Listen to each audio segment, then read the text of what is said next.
afternoon. First, the highlights. Lagos State government announces plans to host Investors Africa Social Impact Summit. President Tinubu advocates overall of global finance, healthcare systems at BRICS Summit in Brazil. On the foreign scene, President Zelensky agrees to replacement of Ukraine's ambassador to United States. And in sports, 21 players arrive Super Eagles camp ahead 8 African Nations Championship. And now the details. I am Mike James.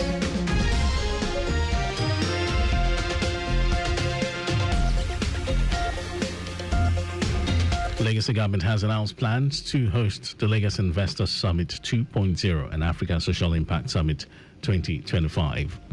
Commissioner for Commerce, Cooperatives, Trade and Investment, Folashade Ambrose, who stated this during a press briefing at Alausa, Ikeja, said the two strategic investment summits are aimed at accelerating economic growth and sustainable development across the state and the Africa continent. Ambrose noted that the summit will bring together visionary investors, policymakers, industry leaders, development partners, and global stakeholders to explore bold solutions that will drive infrastructure expansion, unlock financing, deepen enterprise growth, and power digital innovation towards making Lagos a 21st century economy. Lagos State is poised strategically at the nexus of opportunity and innovation. With these summits, we vividly showcase our commitment to sustainable growth, economic prosperity, and inclusive development. This is not merely a declaration, but an open invitation for active participation.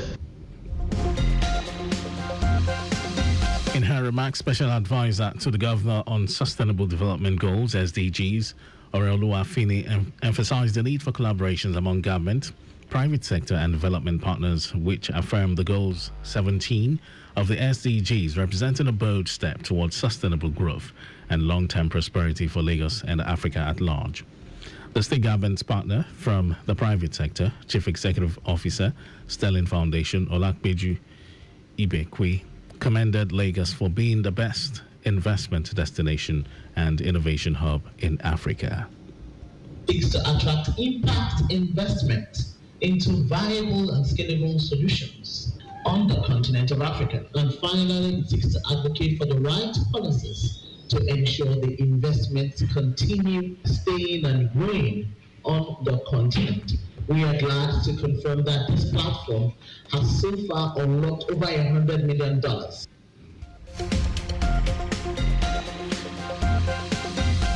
Ibekwe hinted that the previous summit had unlocked more than $100 million investment for the state to further accelerate the Sustainable Development Goals 17. In line with its mandate to ensure strict adherence to examination procedures and to curb malpractice, the Office of Education Quality Assurance, OEQA, has commenced the monitoring of the ongoing Basic Education Certificate Examination, BECE, across the state. Speaking during a monitoring visit to the new Era Girls Junior High School, Surulere, the coordinating director of OEQA, Rebi Abdul, reiterated the office's commitment to upholding examination integrity in both public and private schools below the tertiary level in Lagos State. According to him, the OEQA is statutorily empowered to ensure that all schools conform to established examination rules and regulations, thereby promoting a seamless and credible examination process. Abdul emphasized that the state government takes firm stance against any form of examination malpractice, underscoring Governor Babajide Sanwo-Olu's vision of leaving no child behind in a quest to deliver equitable and high-quality education across the state. He pledged that the observations gathered during the monitoring exercise will be compiled into a comprehensive report and submitted to the Commissioner for Basic and Secondary Education, Jamiu Ali Balogun.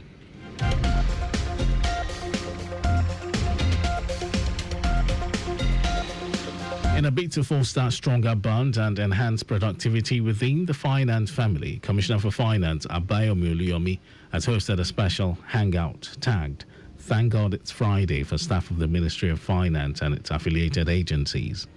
The event, held at Alausa Ikeja, brought together personnel from the State Treasury Office, Debt Management Office, Office of Valuation, Office of Special Advisor to the Governor on Taxation and Revenue, and the Ministry of Finance in a relaxed and fun-filled atmosphere. According to Oluyomi, the hangout was designed to promote team spirit, encourage interagency networking, and ultimately improve efficiency and effectiveness on the job.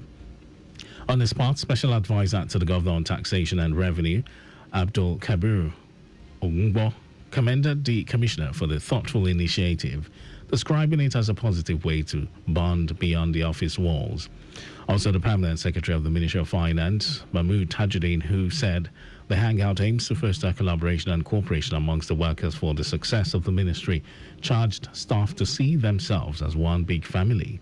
The highlight of the day included exciting activities such as the Mix Finance 2025 contest, icebreaker games, and several competitions with numerous staff members winning prizes. And now to the rest of the stories.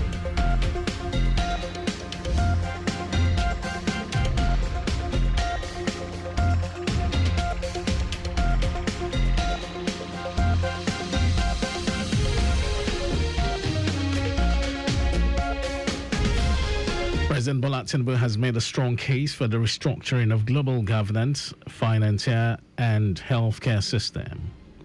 Speaking at the ongoing 17th BRICS Summit in Rio de Janeiro, Brazil, Tinubu underscored the need for the international community to adopt a more inclusive and equitable framework that takes into account the realities of low-income and emerging economies, especially in Africa.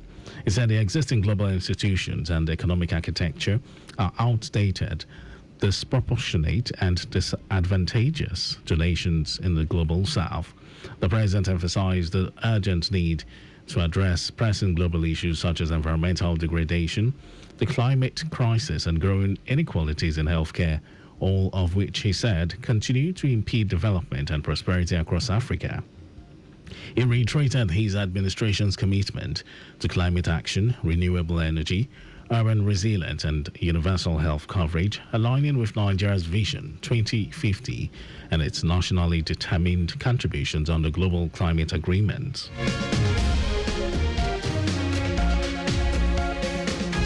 Ekiti State Governor Biodun Oyebanji has sworn in Justice Lekon Ogunmoyi as the sixth substantive chief judge of the state, with a charge to uphold justice with courage, integrity, and a strong sense of duty. Justice Ogunmoyi, who had served as the acting chief judge since November 5, 2024, following the passing of his predecessor, Justice Oyewole Adeyeye, was formally ratified by the Ekiti State House of Assembly on July 3, 2025, following a recommendation by the Judiciary Committee.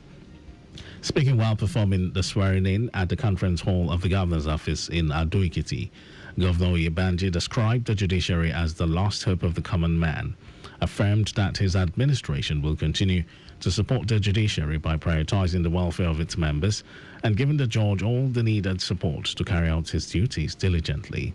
Acknowledging the long-standing reputation of excellence and dignity of the state's judiciary and emphasizing the need to preserve this heritage, the governor urged the new Chief Justice to continually raise the bar and ensure prompt and efficient service delivery that meet global standards. And in some foreign news, Ukrainian President Volodymyr Zelensky has agreed to replace Ukraine's ambassador to the United States, Oksana Makarova, during a phone call with U.S. President Donald Trump. The two sides are in talks over possible successors who would need approval from both countries. The current ambassador, Makarova, who has served as ambassador in Washington since 2021, has been criticized by some Republicans for being too closely aligned with the Democratic Party. Her replacement could be an attempt by Zelensky to appease U.S. President Donald Trump during a sensitive time for Ukraine. Earlier, Washington withheld previously approved arms deliveries as Russia continues heavy missile and drone strikes more than 3 years into its full-scale invasion of Ukraine. And now sports news. 21 players have arrived at the Super Eagles camp in Ikene, Remo, Ogun State as the team began preparations for the 8th African Nations Championship CHAN 2025. The head coach, Eric Chelle, had released a 35-man provisional list for the Super Eagles B squad ahead of the championship.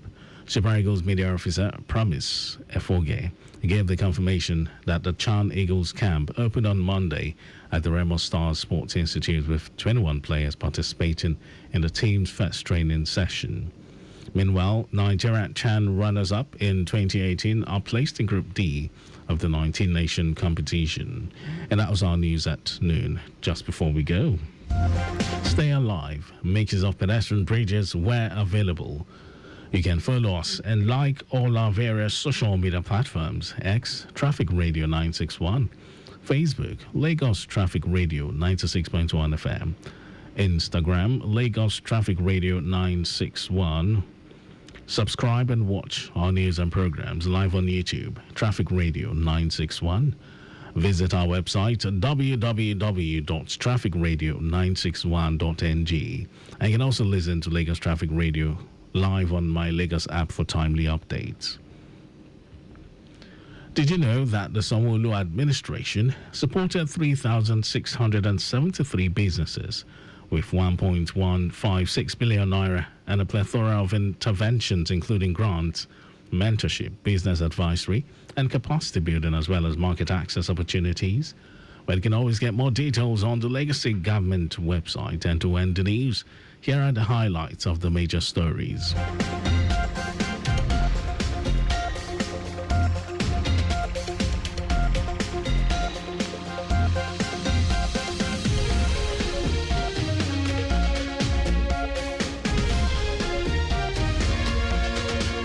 Lagos government has announced plans to host the Lagos Investor Summit 2.0 and Africa Social Impact Summit 2025. President Bola Tinubu has made a strong case for the restructuring of global governance, finance, and healthcare systems. President Tinubu made a call at the ongoing 17th BRICS Summit in Rio de Janeiro, Brazil. We also told you that Ukrainian President Volodymyr Zelensky has agreed to replace Ukraine's ambassador to the United States, Oksana Makarova, during a phone call with U.S. President Donald Trump. And in sports, 21 players have arrived at the Super Eagles camp in Ikene, Remo, Ogun State, as the team began preparations for the 8th African Nations Championship, CHAN 2025. And for contact with the newsroom, send a message to info@trafficradio961.ng. That is the news broadcast compiled by Adiswai Joyoka. Thank you, Lagos, for listening. My name is Mike James. Beautiful afternoon to you.